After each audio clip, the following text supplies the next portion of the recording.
सिन्धुली कलाहरूको भित्र परिसकेको छ स्वागतम ल आज ढोकाबाट सिधै पशुपतिनाथ मन्दिर यतापट्टि अनि यतापट्टि चाहिँ यो के हो नरसिंह बजारको फोटो हेर्नु सानी अलि नरसिंहको फोटो सिन्धुली कलाघरभित्रैको जुन उताको देखाएको हामी यो एउटा यो चाहिँ पुरानो पहिलाको विज्ञानको यो माथि यसलाई झ्याकु भन्छ यो चाहिँ तलबाटको यसलाई के भन्छ दलान भन्छ दलान भन्छ यो चाहिँ अहिले डिजाइन भएको छैन अनि यो चाहिँ राम सीताको मन्दिर रामजानको मन्दिर हो यताबाट त देख्न सक्नुहुन्छ यो चाहिँ हाम्रो राष्ट्रिय फुल लाली गुराँस नेपाली हामाबी यो चाहिँ यहाँको टेम्पल अनि यसलाई अर्कोमा ओतेरा पनि भन्छ अनि यताको चाहिँ यो बस्ने जापानिज बोल्नु न बस्ने हाम्रो बस्ने कुर्चीहरू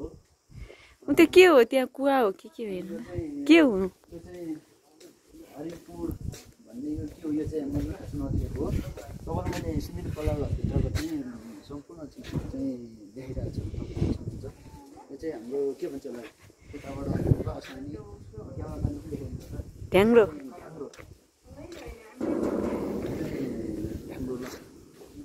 यो सायद जनकपुर मेरो माउलो त्यो बजाउन पनि मिल्ने होला सायद अहिले बजाउन नमिल्ने होला मार्ला नि त अब तपाईँहरू म यता नेक्स्ट बाँकी रहेको भागहरू देखाउँछु तपाईँहरू जहाँ जहाँ हुनुहुन्छ हाम्रो कला संस्कृतिलाई मन पराउनु हुन्छ भने चाहिँ यस सिन्धुली कलाभित्र आउनुहोस् तपाईँहरूले सबै चिजले खाँदैन सक्नुहुनेछ यो हामी ढोकाबाट यता गएर अर्को चिज देखाएको थियौँ भने यता बायाँपट्टि चाहिँ बायाँपट्टि गयो भने यो चाहिँ कमल फुल छ यो चाहिँ धरहरा जुन यो चाहिँ काठमाडौँ चिजहरू यहाँ जस्ताको जस्तै गाउँमा उतारेर राखिएको छ सिन्धुली कलाघरमा यो चाहिँ हाम्रो स्वयम्भू मन्दिर हो यो चाहिँ एउटा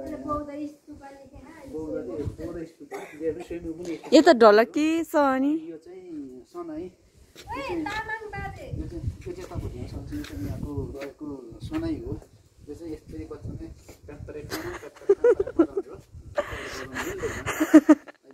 त्यो कसरी बजाउने भनिदिनु त यो चाहिँ ढोलकी हो यो चाहिँ एकपल्ट उता जानु न यतै जस्ताको थिएँ तपाईँहरूलाई मैले यहाँ भएको जति चिजहरू अब यो चाहिँ कलाघरकै डम्फु लास्टो फ्याफुल्ला डम्फु यो चाहिँ सम्पूर्ण चाहिँ अनि यो चाहिँ यहाँ यो ढलकी होला सायद टेम्पो रहेछ टेम्पो भन्ने लेखिरहेको छ यो चाहिँ ढलकी हो यो चाहिँ सिन्धुली कलाघरभित्र भएको नेपाली पञ्चेबाजा यो चाहिँ हाम्रो हामीले चाहिँ धुवादा भन्छ म कर्ण अब हामी चाहिँ धुवादा भन्छौँ कसरी बजाउने दाइ यस्तै बजाउने धुवादा यहाँ चाहिँ हेर्नु अनि यो चाहिँ मयूर रहेछ मयूर चाहिँ अलि यो खडेले खाएको रहेछ त्यति छैन अनि यो चाहिँ बाँसुरी हो मुरली रहेछ मुरली अलि फलामको अनि यो चाहिँ हाम्रो ओरेन्ज सुन्तौला खाना पनि मिल्छ होला सायद यो छोड्नु सकिँदैन ल हेर्नुहोस् न है सबैलाई मैले जस्ताको ततै सिन्धुली कलाघरभित्र रहेको चिजहरू देखेँ झ्याम्टा देखाउनु यो चाहिँ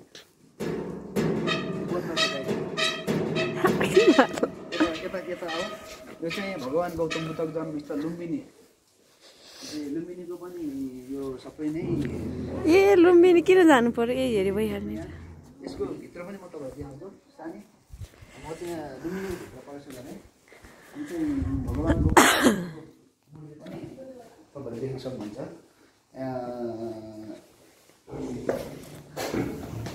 दुईवटा मूर्ति रहेछ यता र यता अनि प्रवेशद्वार त्यता हो निस्किने यस्तै नै हो हाम्रो सिन्धुली कलाघरभित्र अर्को एउटा अनौठो अनि स्वर्गीय ज्ञानन्द लामाज्यूको चाहिँ उहाँजीको पो रहेछ नि त मैले देखेकै थिइनँ यो केस मेरो लामो भनेर गाउनु उहाँले नाक्ताङ दिनु नाक्नु पनि मिल्छ कति साह्रो हुँदैन उहाँलाई सम्मान छ मेरो र हाम्रो सिन्धुली कलाघरभित्र भएको यो दोस्रो पाठमा पनि यति हो हामी तेस्रो पाठ फेरि देखाउँछौँ हजुरलाई बोल्ने त अहिले हिँड्ने बेलामा यो त यस्तै रहेछ साथी भन्नु ल भन्नु यो चिया घर भनेर। हेलो हेलो साथीहरू, हामी चाहिँ सिन्धुली कलाघरको कलाघरभित्र छौँ।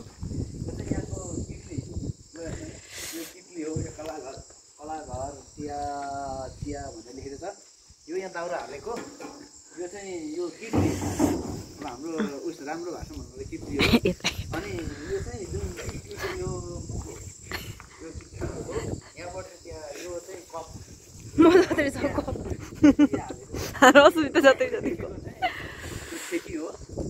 यहाँ चाहिँ मही पार्ने कलाघरकै ऊ हो। तपाईँहरूले त्यो चाहिँ हामी लिखु गाउँपालिकादेखि चाहिँ यो सिन्धुली कलाघरमा आज आएका छौँ। सिन्धुली गढीबाट पनि लगभग टाढा नै रहेछ। यहाँको अन्य कार्य तपाईँले मान्छेसँग चाहिँ यो चाहिँ मादल हो जस्तो लाग्छ मलाई जहाँसम्म। भित्रै निर्माणधीनमै छ। अब बिस्तारै सम्पन्न हुन्छ। अब एकैचोटि ठुलो हुँदैन, बिस्तारै हुँदै जान्छ। तपाईँहरू मैले भित्र प्रवेश गराएँ सानो। यो चाहिँ कलाघर राष्ट्रिय कला सङ्ग्रहालय छ। त नपढ्नु न, त्यो पढ्नु त आइहाल्छ नि सबैलाई देखाइ। यहाँभित्र जानु मिलेको होला के हो भर मिलेछ त।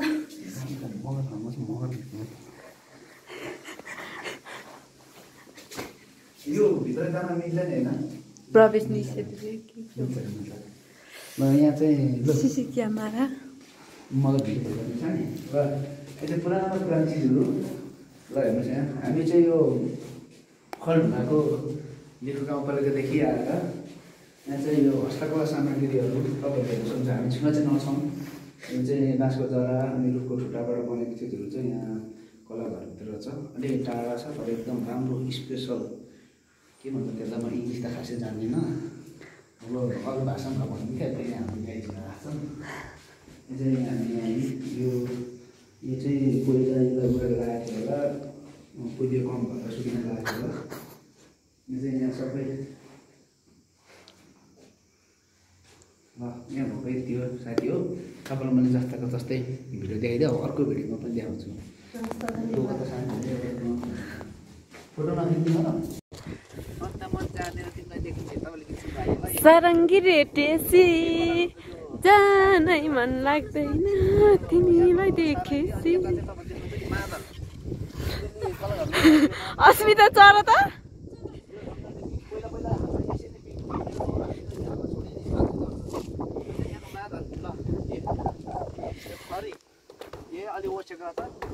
अलिक पस्दैन। मादल सिन्धुली कलाघर यो ल हामीलाई अब सिन्धुली कलाघरभित्र रहेको चाहिँ लगभग सम्पूर्ण सामग्रीहरू चाहिँ यति नै हो। हजुरलाई कस्तो लाग्छ? हामीले सिम्पल मलबाट बनाएको थियो। अब हामी त्यति एडिटिङ गर्न जान्ने ठुलो महँगो चिजहरूबाट बनाएको होइन। जस्तो लाग्छ त्यस्तै हेरेर प्रतिक्रिया दिनु होला। हजुर पनि मिल्यो भने एकचोटि अवश्य पनि सिन्धुली कलाघर चाहिँ घुम्नलाई तपाईँ गए नमस्ते।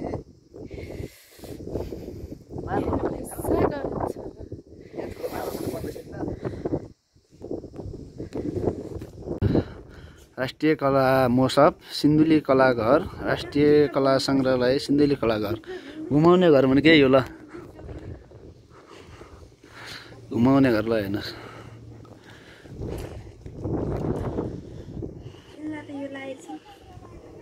यो पनि